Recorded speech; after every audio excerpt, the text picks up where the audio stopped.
So just to get everything started, I just want you to tell everyone your name and your film, and a little bit about your film, what you can reveal about your film. Cool. My name's Greg Emetaz, and I'm the writer and director of Camp Wedding.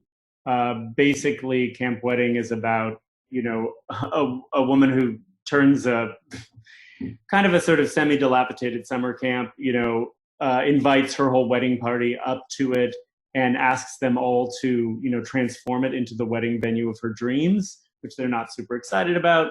And then over the course of the first night there, people start kind of disappearing and maybe being killed. And that doesn't sort of help her plans either. And that's where we begin. And I mean, I won't say anything more other than just check it out. But it's a pretty ridiculous, it is, people say it's called Camp Wedding because it's not just at a summer camp, but it is a little campy. So it's got that element going too. And we delve a little bit into the history of the camp that took place in the mid 80s. So you might see some mutilated 80s toys that play a role.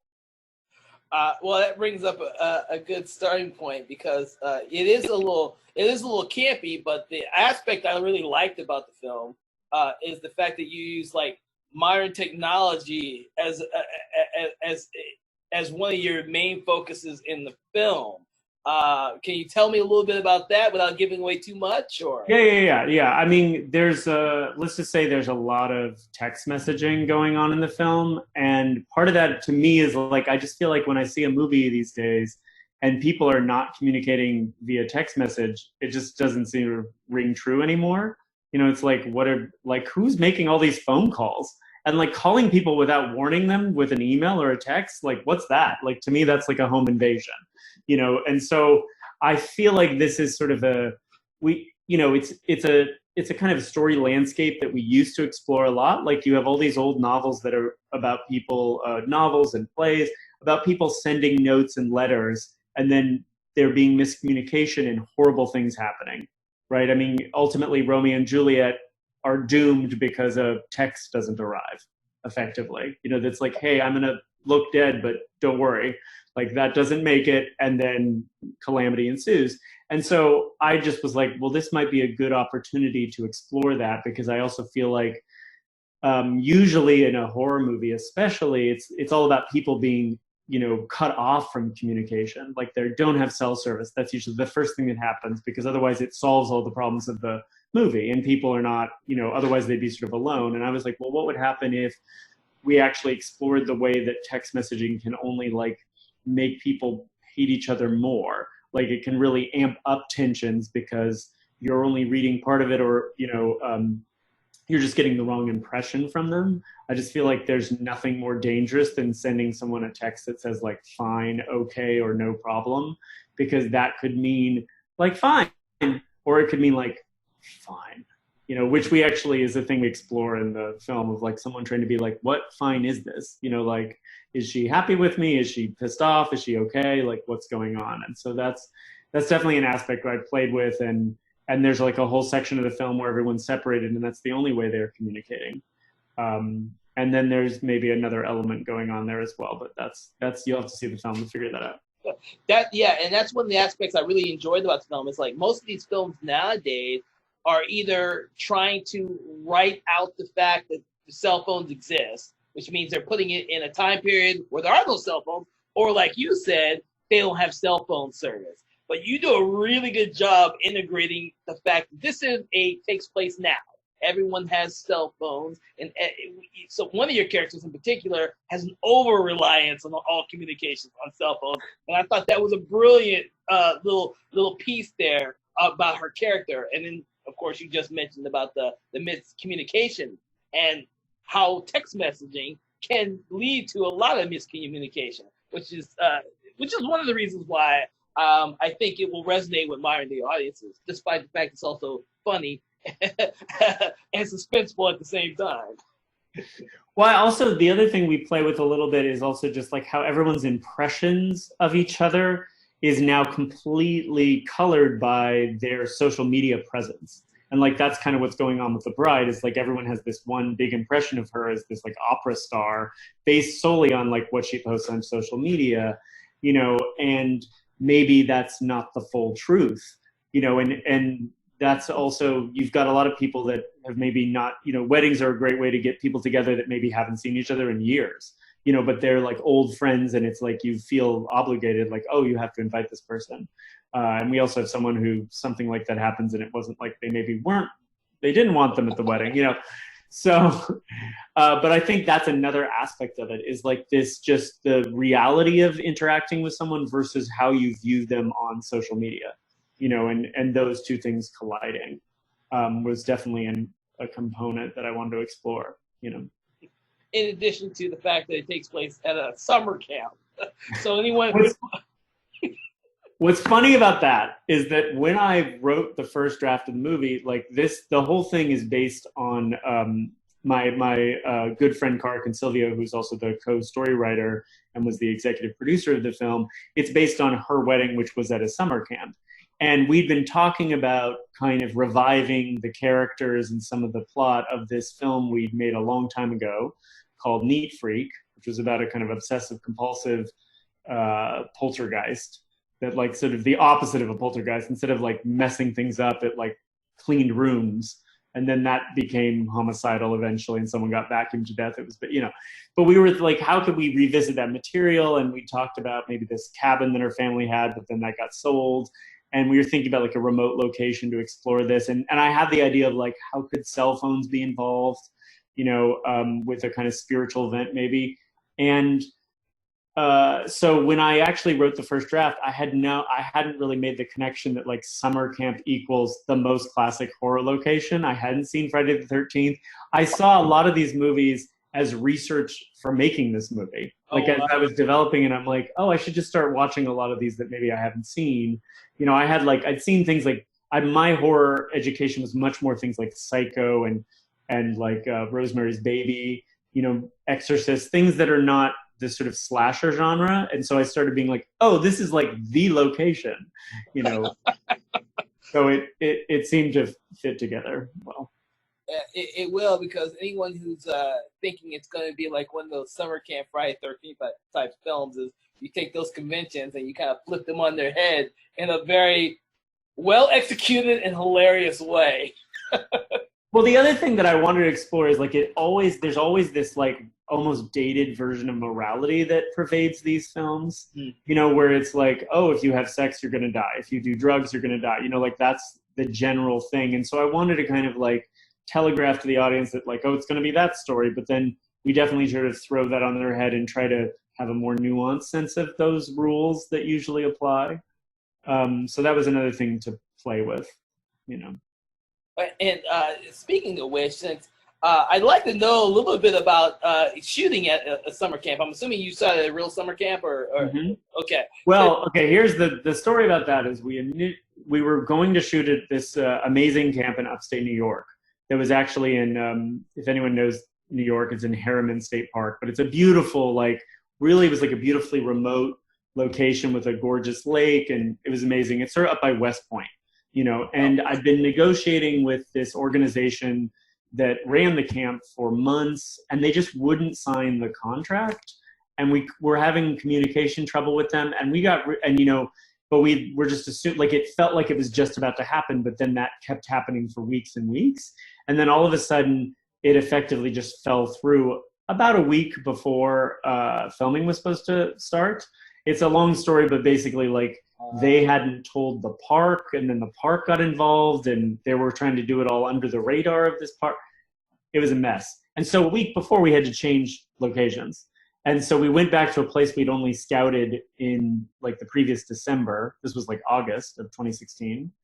And fortunately, they were still available, and we worked out something with the price, but it was kind of a blessing in disguise, because that first camp was really beautiful, but I think would have been really challenging, both from a set deck project. I mean, it had huge, like, the cafeteria was gigantic, like spaces that we didn't really have the resources to properly dress and deal with. And then also just getting around the camp, like, you couldn't really drive between the cabins. And not only that, but it had bears everywhere. And so the first thing that I told the cast, they're like, wait, are we shooting in somewhere else? I'm like, yeah, we're shooting in New Jersey now. But the good, the good news is the old camp had bears, and the new camp's in New Jersey, so there's no bears. Turns out there are bears in New Jersey. So we had bears on set one day. Like, there was a hilarious moment where the van was doing this first shot pulling into the camp, and they stopped, and I'm like, you guys aren't out of frame, like, keep going, we have to do this again. And then I get, like, the radio's like, there's bears in front of us. We have bears in front of us. So pretty wild. Well, that brings up another good question, which is, can you tell me an incident on the film that was funny or something like that happened? Oh my gosh. Well, besides that, I mean, there was, I'm trying to think of a really, that isn't, like, there were some weird, tragic things that happened, not associated directly with us, but around the camp. But other than, like, the bears showing up, there's got to be, it's been a while now.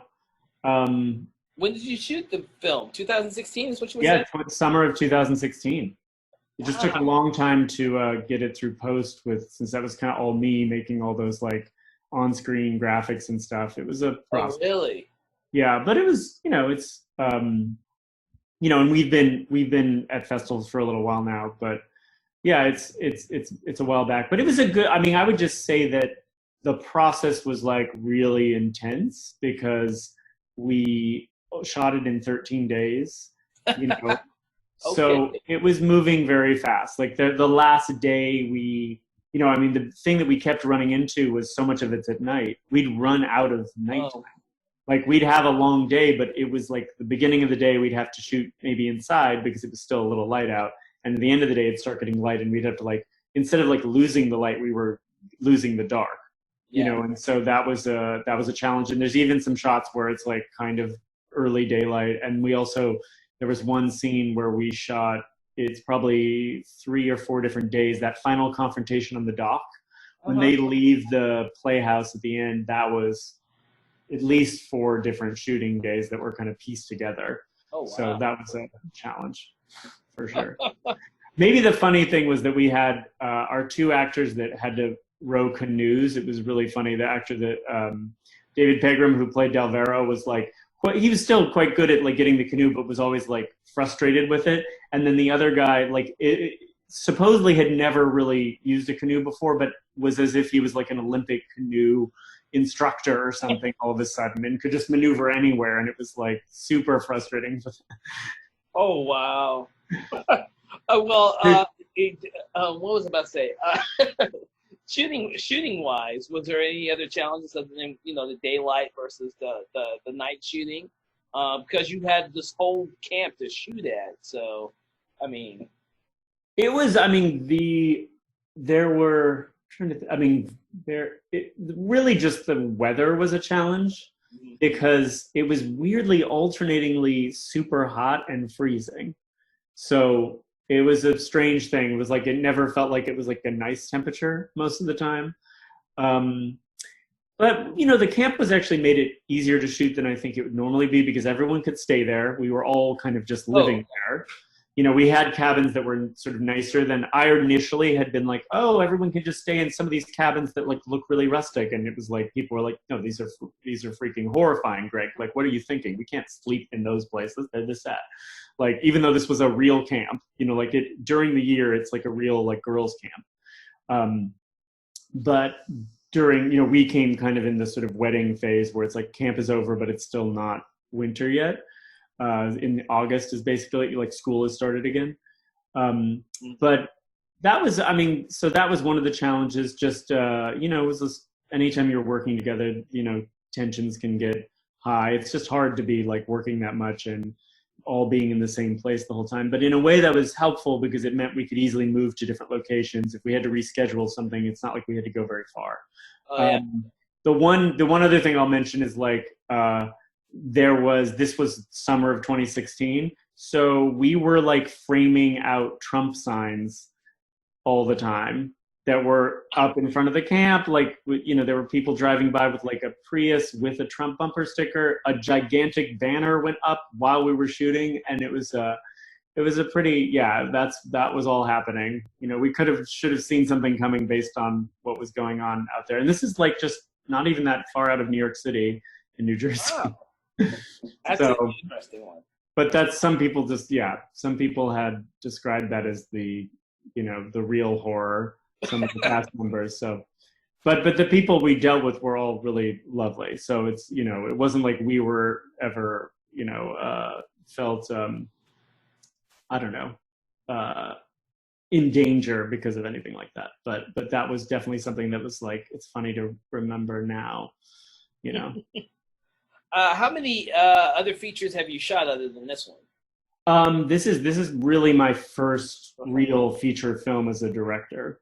So okay. Yeah, so this was the initial one, and it's something I'd been wanting to do for a while, and this felt like the project that was like we could do for very little money in a limited location, with like a lot of the sort of major, like all that texting stuff is something that can happen in post.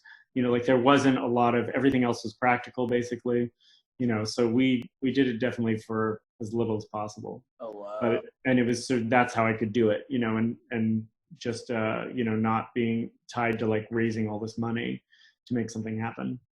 Oh, that's impressive. Because it doesn't look like a really low budget movie. I think your look of your film looks very much like a modern day indie film without having that low budget feel to it. And it's definitely because of whoever your cinematographer was, in addition to your cast, which play off each other really well. That I felt like we lucked out on so many fronts. I'll first address like Hiroshi Hara, who was the DP, is amazing, and the way we approached it is using kind of like just digging into the fact that we wanted this kind of like mid 80s aesthetic. So it was a combination. I just talked a little bit about this in the cinematography thing. But it was a combination of like, I knew that there were going to be a lot of like cell phone flashlights, and I was like, we need to get to like the flare, we have to have that anamorphic flare that you see in all those 80s movies and all the Spielberg stuff, or now it's all in the J.J. Abrams stuff, right? But so we got like we shot it all on a DSLR, the Sony, the one that it's really good in low light. I'm terrible that I can't just like whip out the name of it, but we had an anamorphic adapter on it, which is like, isn't actually that expensive to get, it just screws on the front of the lens. And then we used a bunch of old film lenses that I had mostly. Oh, okay. So they're like old Pentax camera, like film camera lenses, not movie camera, but it gives it just a sort of vintage quality. Yeah. And that, in addition to the anamorphic, kind of created that feeling. There's like a fuzziness to it. And then because, I always kind of intended that there'd be like a layer of grain on top of it, but it really helped us because some of those low light situations ended up being a bit grainy. And then by the nature, like by the fact that the rest of the film was grainy, it just felt like it was like a choice, Yeah. Well, tell me a little bit about your cast for this film. Well, the cast is, a lot of them were, a few of them were people that I actually wrote the roles for. Like my good friend Wendy Young, who plays Eileen, I always intended to cast her as that character and was thinking of her writing that role. We actually did a whole short film while we were just talking about this movie, because I was getting, I think she had initially said like, oh, maybe they use like a speak and spell to try to commune with the force, and then that turned into us making a short film about a speaking spell that ends up killing her. It's called Spell Claire. It's out there somewhere if you want to check that out. But so we go way back to being friends from college. So I was always intending like, oh, there's a character that's going to be like that's Wendy. And another character initially I'd sort of based around my friend Amanda. These were also like, Wendy wasn't at the wedding, but Amanda was. Like a few of these people actually were people I was thinking of that were at the real wedding it was based on. Yeah. And so I was imagining this other character who was kind of a sort of misanthropic character. And then she was like, I'm not really an actor, you should find someone else to read this. And then my good friend Morgan McGuire, who I am part of this theater group in New York called The Shelter, she's always been a part of that. And so she just started, I had her read it it's sort of a play/film development group where you can bring in like 10 pages every week and have your work read. and that's a way of, you know, developing the work, and that's how I developed the whole film. So she was reading this role of Paulette the whole time, and then it was like, well, then it just started becoming, this is Morgan, you know. So from the beginning, I was thinking of her, and then Adam Santos Coy, who plays Trask, I'd also always kind of imagined in that role, and he was also someone from the shelter. Nice. And then the lead of Mia was always intended to be Kara. That's why there's all this opera singing in it, because she's also an opera singer. She's well, you know, it was based on her wedding. And then at the like near when we were getting close to production, she got her first big opera directing gig, and was like, had to kind of decide, like, do I want to, you know, be directing or acting? And so she ended up choosing that. And then that's when I thought about Kelly Gates, who is someone I also knew through the shelter, who I'd always wanted to kind of work with on a project. And so she came in to be Mia, and it's sort of, you know, and it all just now feels like inevitable, these roles. And then the other ones were through casting, which was like an insane process, because I was effectively sort of casting. I was the casting. We didn't get a casting director. We couldn't really afford that kind of thing. So I was just the casting director. I watched, like, it felt like I went through 1,000 people and watched about 500 or 600 reels, which was insane. You know, I felt like my eyes were going to bleed. You know, there were so many, and I was like, why would people start their reel with like them as a robot or an alien or just screaming? You know, it was very interesting. But through that process, we found amazing people. So that's where, like, David Pegram, who plays Delvero, came from, and Cadden Jones, who plays Flynn, and Cliff Miller, who's Jack, and also the actor who's playing Michael, who I shouldn't say too much about because that's more of a surprise.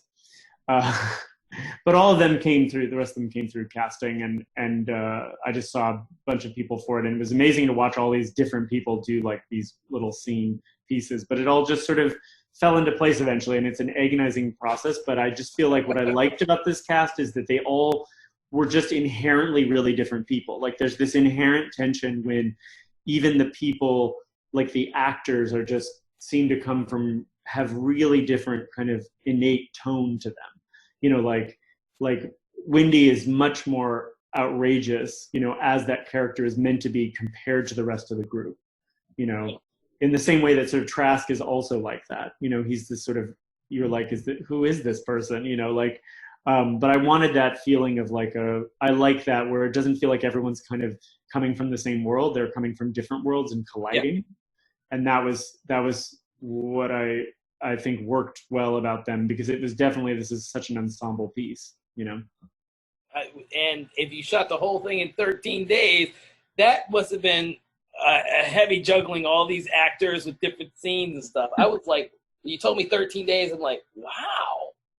It was, we also some of this stuff feels crazy now, because the first shot we did was we put 4 of them in the van together, and they really, like, Kelly was actually driving around for that whole sequence. She later told me she hadn't really driven in like 6 or 7 years, you know, and so she was a little nervous, and it was like, she'd also just been, because we kind of had this last minute thing to bring her in, she'd only gotten the script like a few days before. So it was intense, you know, and then everyone was like, also meeting each other with one of the actors driving, and we had the camera like mounted to the front of the car, and that's the first thing we chose to shoot. So it was a little crazy, you know, and it was like Hiroshi and I were like crouched with the monitor like behind the seats as they did that first scene going around in the van as well. Oh wow. You didn't think, let's start off with a nice little 2 scene.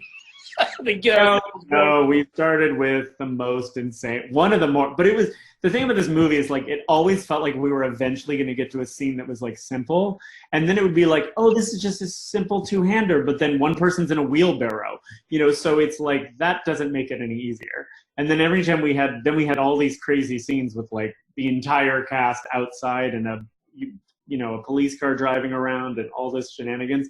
And as the AD, Fritz Berkeller, who's amazing, who saved us so many times, is the only reason we made this in 13 days.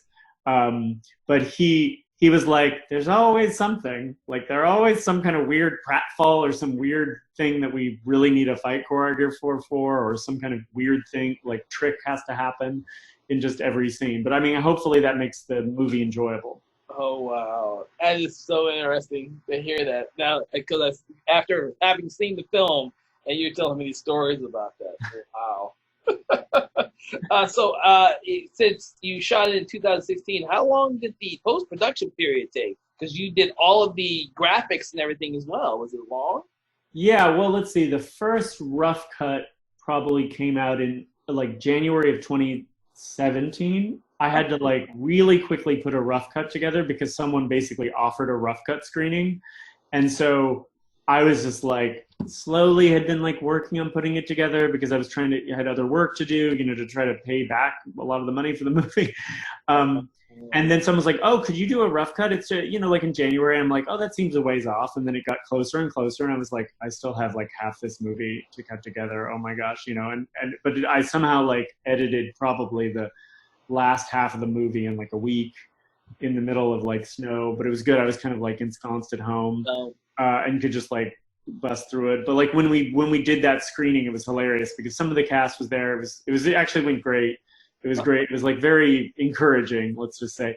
But there were no on-screen texts, and so half the time you would just be hearing the AD saying whatever the text message was, and then the rest of the time like people would be like, Greg, what's happening? And I'd have to just like say whatever the text was to the entire audience. You know, it was a fun process. So there was that, and then over that year, basically, I guess it came together, and then we did a whole pass with, you know, Andrew M. Edwards, who I've worked with a lot on different films as a composer, started doing the score, so that was a whole process. And then Doug Johnson, who's worked as the sound editor and mixer on most of my projects at this point. Also, you know, we did a whole pass with that. We had to do all the VO recording for the text messages, which I think helps though, because actually a good friend of mine had said like, well, what if someone doesn't bring their glasses? Like they can't read all these things, you know, and they don't want to read it all. So, and I was also like, oh yeah, and I think the voiceover would. She's like, why not voiceover? And I was like, that would also make it clear whose voice they were, and it's a great acting opportunity. You know, I think some of those TRAS text messages are pretty fun to hear, you know. So that was a whole other sort of little post process that we did, which was all that audio recording and getting people to be these other voices that you don't ever see in the film. That's interesting. I didn't even think about that, but yeah, you know, it's the little things that it took you forever to conceive and put on the film. But then when I'm watching it, I'm like, oh, it's natural that way. I didn't even think about that. Huh. Now I have to rewatch it. Well, yeah, we also had a whole character that was basically VO. But what's amazing is the very first thing that was effectively shot for the film that's in the movie is another good friend of mine, Holly Chow, who is the voice of, let's just say, the toy that becomes possessed at the end of the movie. Like, she did all of that recording ostensibly just for scratch recording that we would then use like on set to listen to. We never were able to like organize to have playback of that material. So we had our amazing script supervisor, Caroline, who's French, like delivering all those lines. So it was amazing what happened. That was a pretty funny experience too. Just like, and there was a great moment because she had a very soft voice. So a lot of times in that final scene when everyone's trying to listen to the important information coming from this toy, like, that's because they were just trying to hear her, but it looked so urgent and it worked out great. It was like, it's almost like method directing that it was not intentional, but her scratch recording is what's in the film. So like she ultimately was like the first thing that was recorded that ended up in the movie is that. Nice. Huh. Yep. Okay. Yeah, that just makes me get the wheels turning in the brain about when I rewatch it. Like now I have all this reference I can pull back to. And that's also the preacher you hear at the very beginning of the film is also a friend of hers, Sean Crespo, who that's also like we just brought him in to do like a scratch, and then I'm like, it's going in the movie, I get to pay you all, you know. All right, so I'm happy that your film's going through the film festival and making that run. Do you have anything planned for your next feature or short, whichever you're working on now? I have a few things that are kind of in the works. I'm working on a friend of mine's play being developed into a film that's about kind of 4 women who are covering, like one of their husbands attacks one of them, and then in self-defense she ends up killing him, and then the other three cover up, try to make it look not like that's what happened in order to protect her, and then it turns out maybe he wasn't as dead as they thought he was.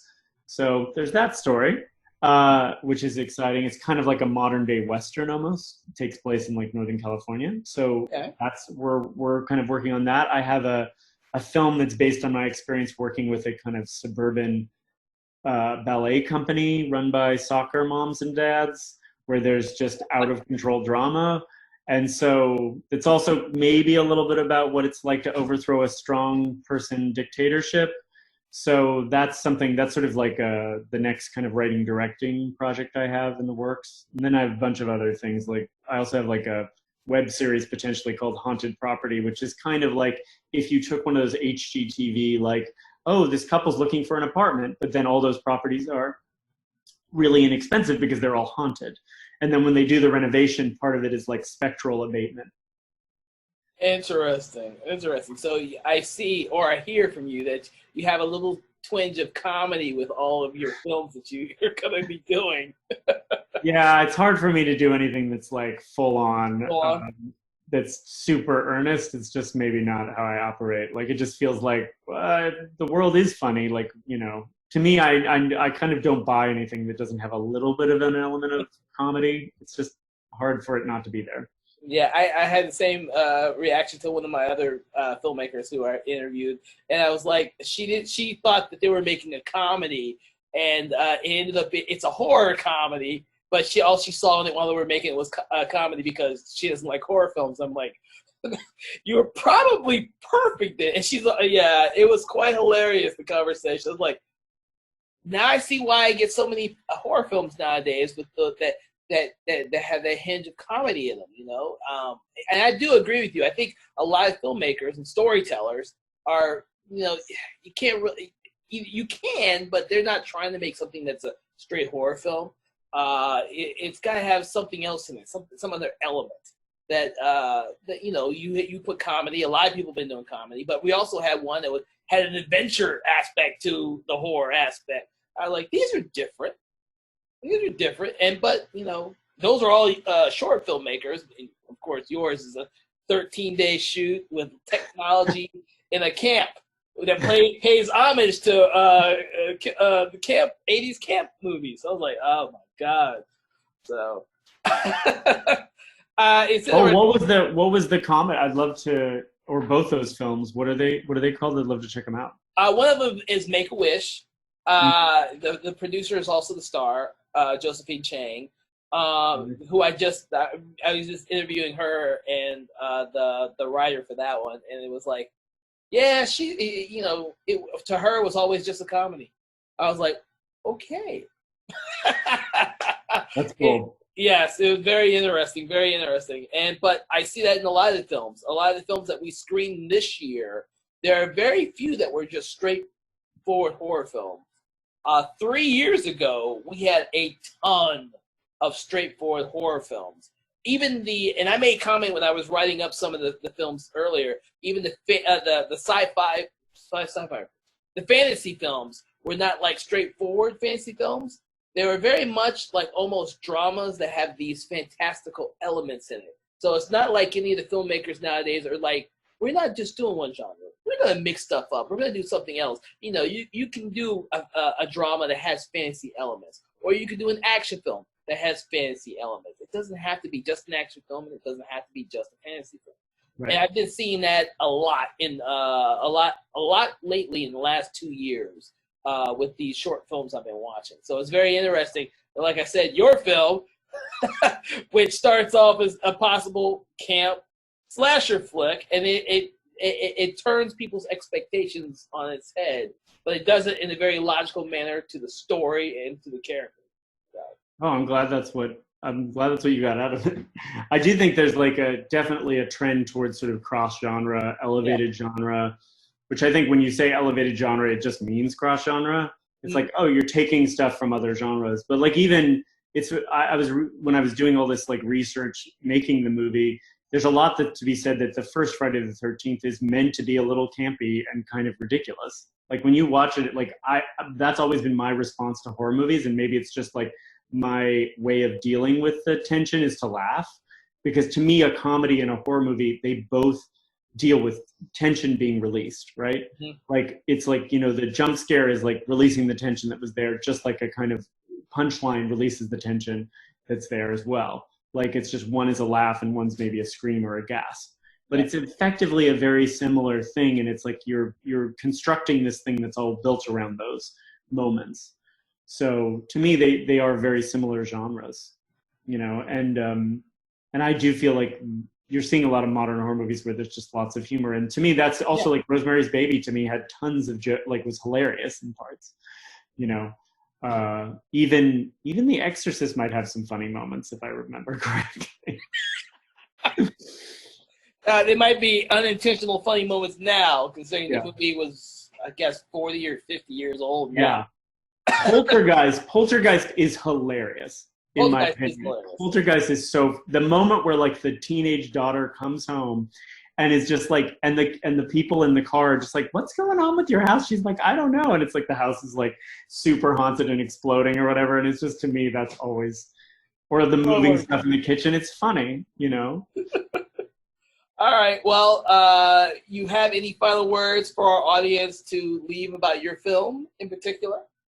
I would just say like go into it with hope, kind of expecting for everything you expect to not be what you expect, I guess.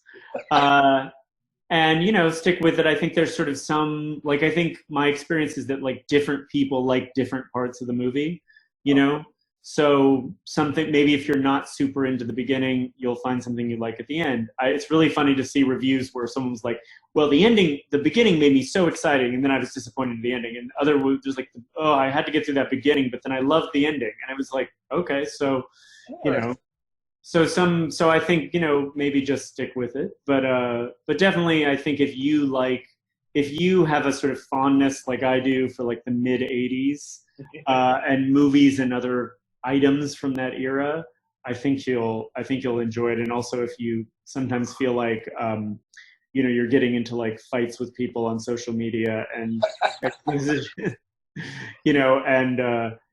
and that maybe that's like the scourge of our time and you want to see that explored, this is the movie for you. Yeah, I agree. I think a lot of audiences today who are immersed in technology will get a lot of the elements in your film and enjoy it. I hate to think the people who are stuck in the 80s, who never left the 80s, getting your film as much as someone like me who I can appreciate the use of not modern day technology and making it more relevant to audiences today, but still have that 80s camp feel. So hopefully I hope people get that, and I hope they enjoy it and realize that you've crafted an elevated horror film. Using your words, you've crafted an elevated horror film that everyone can enjoy. Hopefully. It's a little bit like Bridesmaids meets Friday the 13th. But like the diehard fans of each probably, I don't know how they feel about their movie or their genre being by the other one. Usually there's not a big Venn diagram crossover usually, but the hope is that each might see what's exciting about the other genre by seeing this movie. Yeah, that's actually an excellent way of putting your movie there. Well, I do appreciate you assisting with our panel discussion this year and doing the filmmaker interview. Well, thank you. And hopefully you are enjoying some more of the films that we have on display now that you have the password. Yes, I'm excited. Well, I want to check out Make-A-Wish. And what was the other action-themed one? I'd have to go through it. I can't even remember now. No problem. I'll go check them out. But I've got like 2 more interviews for today. Great. Okay, well, power through that.